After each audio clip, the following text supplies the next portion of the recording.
Hi hello friends, welcome to Meghashree's kitchen. ಇವತ್ತಿನ special ತುಂಬಾ simple ಆಗಿ ಮಾರ್ನಿಂಗ್ ಬ್ರೇಕ್ಫಾಸ್ಟ್ಗಾಗಿರ್ಬೋದು, ಮಧ್ಯಾಹ್ನ ಲಂಚ್ಗಾಗಿರ್ಬೋದು, ನೈಟ್ ಡಿನ್ನರ್ಗೂ ಅಷ್ಟೇ ತುಂಬಾ ಕ್ವಿಕ್ಕಾಗಿ ರುಚಿಯಾಗಿ ಮಸಾಲ ರೈಸನ್ನು ಯಾವ ರೀತಿ ಮಾಡೋದು ಅಂತಂದ್ಬಿಟ್ಟು ತೋರಿಸ್ಕೊಡ್ತಾ ಇದ್ದೀನಿ.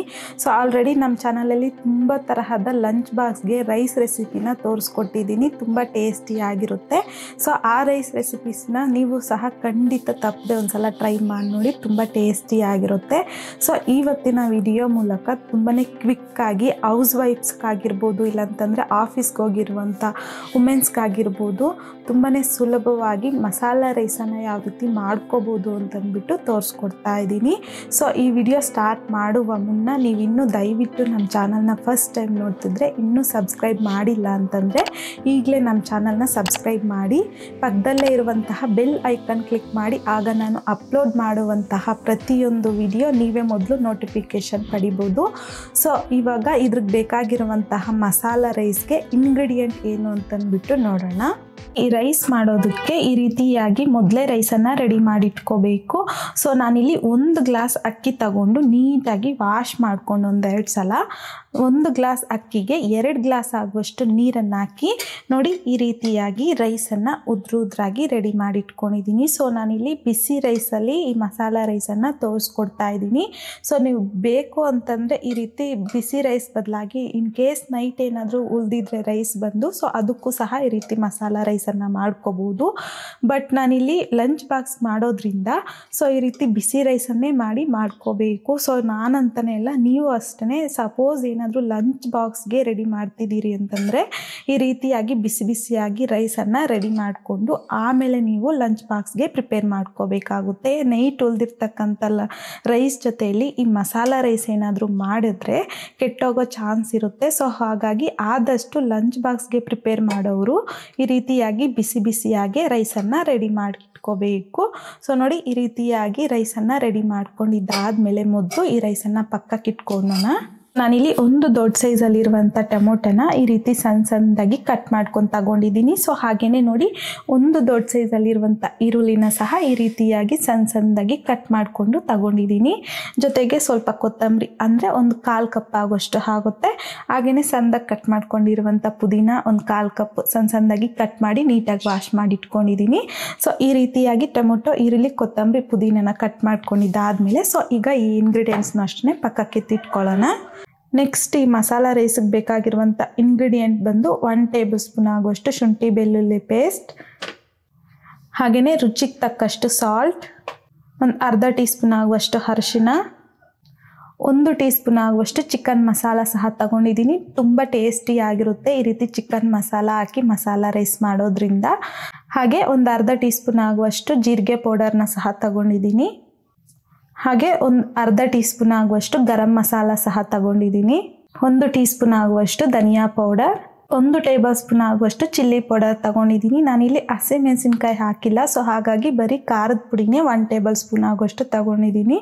ನಿಮಗೆ ಖಾರಕ್ಕೆ ಎಷ್ಟು ಬೇಕೋ ಅಷ್ಟು ಚಿಲ್ಲಿ ಪೌಡರ್ನ ತಗೋಬೋದು. 2 ರಿಂದ 3 ಟೇಬಲ್ ಸ್ಪೂನ್ ಆಗುವಷ್ಟು ಎಣ್ಣೆ, 1 ಟೇಬಲ್ ಸ್ಪೂನ್ ಆಗುವಷ್ಟು ತುಪ್ಪ ಸಹ ತಗೊಂಡಿದ್ದೀನಿ. 1 ಬಿರಿಯಾನಿ ಎಲೆ, 1 ಇಂಚ್ ಆಗುವಷ್ಟು ಚಕ್ಕೆ, 3 ಏಲಕ್ಕಿ, 4 ರಿಂದ 5 ಲವಂಗ ತಗೊಂಡಿದ್ದೀನಿ. ಸೊ ಇಷ್ಟು ಬೇಕಾಗುತ್ತೆ ನಮಗೆ ಮಸಾಲ ರೈಸ್ ಮಾಡೋದಕ್ಕೆ ಇಂಗ್ರೀಡಿಯೆಂಟ್ ಬಂದು. ಸೊ ಇವಾಗ ಬನ್ನಿ ಯಾವ ರೀತಿ ಮಾಡೋದು ಅಂತಂದ್ಬಿಟ್ಟು ನೋಡೋಣ. ಕಡಾಯಿಗೆ ಎಣ್ಣೆ ತಗೊಂಡಿದ್ರಲ್ವ, ಸೊ ಎಣ್ಣೆ ಹಾಕ್ಕೊತಾ ಇದ್ದೀನಿ. ಹಾಗೆಯೇ ಕಟ್ ಮಾಡಿ ಇಟ್ಕೊಂಡಿರುವಂಥ ಈರುಳ್ಳಿನ ಸಹ ಹಾಕ್ಕೊತಾ ಇದ್ದೀನಿ. ಜೊತೆಗೆ ಚಕ್ಕೆ, ಲವಂಗ, ಏಲಕ್ಕಿ, ಹಾಗೆಯೇ ಬಿರಿಯಾನಿ ಎಲೆ. ಸೊ ಇದನ್ನೆಲ್ಲ ಹಾಕ್ಕೊಂಡು ಮಿಕ್ಸ್ ಮಾಡ್ಕೊತ ಮೀಡಿಯಮ್ ಫ್ಲೇಮ್ನಲ್ಲಿ ಈರುಳ್ಳಿ ಗೋಲ್ಡನ್ ಕಲರ್ ಬರೋವರೆಗೂ ಫ್ರೈ ಮಾಡ್ಕೋಬೇಕು. ಸೊ ಆವಾಗಲೇ ನಮಗೆ ರೈಸ್ ಟೇಸ್ಟ್ ಅನ್ನೋದು ತುಂಬ ಚೆನ್ನಾಗಿ ಬರುತ್ತೆ.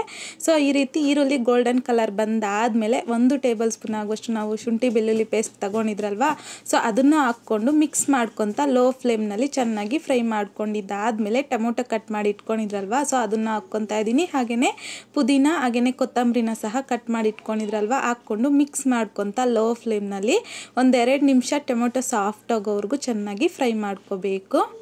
ಸೊ ನೋಡಿ ಈ ರೀತಿಯಾಗಿ ಟೊಮೆಟೊನು ಸಹ ಸಾಫ್ಟ್ ಆಗಿದ್ದಾದಮೇಲೆ ಇದರಲ್ಲಿಗೆ ನಾನಿಲ್ಲಿ ಒಂದು ಅರ್ಧ ಕಪ್ ಆಗುವಷ್ಟು ಮೊಸರು ಹಾಕ್ಕೊತಾ ಇದ್ದೀನಿ. ಸೊ ನಾನು ಇಂಗ್ರೀಡಿಯೆಂಟಲ್ಲಿ ತೋರಿಸೋದು ಮೊಸರು ಮರ್ತಿತ್ತು, ಸೊ ಹಾಗಾಗಿ ಒಂದು ಅರ್ಧ ಕಪ್ ಆಗುವಷ್ಟು ಮೊಸರನ್ನು ಸಹ ಹಾಕ್ಕೊಂಡಿದ್ದೀನಿ. ಹಾಗೆಯೇ ನಾವು ತಗೊಂಡಿರ್ತಕ್ಕಂಥ ಮಸಾಲ ಇಂಗ್ರೀಡಿಯೆಂಟ್ ಎಲ್ಲನೂ ಹಾಕ್ಕೊತಾ ಇದ್ದೀನಿ.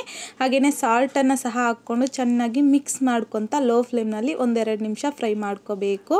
ಫ್ರೈ ಮಾಡ್ಕೊಂಡಿದ್ದಾದಮೇಲೆ ಇದರಲ್ಲಿಗೆ ಜಸ್ಟ್ ನಾನಿಲ್ಲಿ ಮಸಾಲೆ ಫ್ರೈ ಆಗೋದಕ್ಕೆ ಅಂತಂದ್ಬಿಟ್ಟು 1-2 ಟೇಬಲ್ ಸ್ಪೂನ್ ಆಗುವಷ್ಟು ನೀರನ್ನು ಸಹ ಹಾಕ್ಕೊಂಡು ಮಿಕ್ಸ್ ಮಾಡ್ಕೊತಾ ಲೋ ಫ್ಲೇಮ್ನಲ್ಲಿ 1-2-3 ನಿಮಿಷ ಈ ಮಸಾಲೆನ ಸಹ ಚೆನ್ನಾಗಿ ಫ್ರೈ ಮಾಡ್ಕೋಬೇಕು. ಫ್ರೈ ಮಾಡ್ಕೊಂಡಿದ್ದಾದಮೇಲೆ ನಾವು ರೈಸನ್ನು ಬೇಯಿಸಿ ತಗೊಂಡಿದ್ರಲ್ವ ಸ್ಟಾರ್ಟಿಂಗಲ್ಲಿ, ಸೊ ಅದನ್ನು ಹಾಕ್ಕೊತಾ ಇದ್ದೀನಿ. ಇದರಲ್ಲಿಗೆ ತುಪ್ಪ ಇವಾಗ ಹಾಕ್ಕೊತಾ ಇದ್ದೀನಿ. ಸೊ ನಿಮಗೆ ಇಂಗ್ರೀಡಿಯೆಂಟಲ್ಲಿ ತುಪ್ಪ ತೋರಿಸಿದ್ದೀನಿ, ಎಲ್ಲೂ ಹಾಕೇ ಇಲ್ಲ ಅಂತ ಅನಿಸಿರ್ಬೋದು. ಸೊ ಇವಾಗ ಕೊನೆಯಲ್ಲಿ ತುಪ್ಪ ಹಾಕಿದ್ರೇ ಅದ್ರ ಫ್ಲೇವರ್ ಅನ್ನೋದು ರೈಸಲ್ಲಿ ಹಾಗೇ ಇರುತ್ತೆ, ತುಂಬ ಚೆನ್ನಾಗಿರುತ್ತೆ ಆವಾಗ ತಿನ್ನಲಿಕ್ಕೆ. ಸೊ ತುಪ್ಪನ ಹಾಕಿದ್ದಾದಮೇಲೆ ಚೆನ್ನಾಗಿ ಮಿಕ್ಸ್ ಮಾಡಿಕೊಂಡ್ರೆ ತುಂಬಾ ರುಚಿಯಾಗಿರುವಂತಹ ಸಿಂಪಲ್ಲಾಗಿ ಮಸಾಲ ರೈಸ್ ಅನ್ನೋದು ರೆಡಿಯಾಗೋಗುತ್ತೆ. ತುಂಬಾ ಕ್ವಿಕ್ಕಾಗಿ ರೆಡಿಯಾಗೋಗುತ್ತೆ ಈ ಮಸಾಲ ರೈಸು. ಬರೀ 10 ನಿಮಿಷದಲ್ಲಿ ರೆಡಿ ಮಾಡ್ಕೋಬೋದು. ಲಂಚ್ ಬಾಕ್ಸ್ಗೆ ಏನಾದರೂ ಪ್ರಿಪೇರ್ ಮಾಡ್ಕೋಬೇಕು ಅನ್ನೋರು ಡೆಫಿನೆಟಾಗಿ ಈ ರೀತಿ ತುಂಬಾ ಸಿಂಪಲ್ಲಾಗಿ ಈ ಮಸಾಲ ರೈಸನ್ನು ಮಾಡ್ಕೋಬೋದು. ಮನೇಲಿ ಯಾವುದೇ ತರಕಾರಿ ಇಲ್ಲದೆ ಹೋದರೂ ಸಹ ಈ ಮಸಾಲ ರೈಸನ್ನು ಮಾಡ್ಕೋಬೋದು. ತುಂಬ ಟೇಸ್ಟಿಯಾಗೂ ಸಹ ಇರುತ್ತೆ. ಸೊ ನಿಮಗೆ ತಿಂದು ತೋರಿಸ್ತೀನಿ ಯಾವ ರೀತಿ ಟೇಸ್ಟ್ ಬಂದಿದೆ ಅಂತಂದ್ಬಿಟ್ಟು.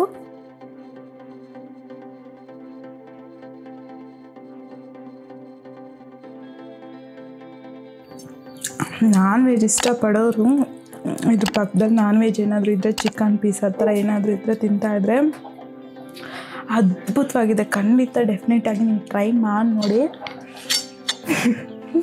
ನಿಮ್ಮ ಜೊತೆ ಮಾತಾಡ್ತಾ ನಾನು ಎಲ್ಲ ತಿನ್ಕೊಂಡ್ಬಿಡ್ತೀನಿ.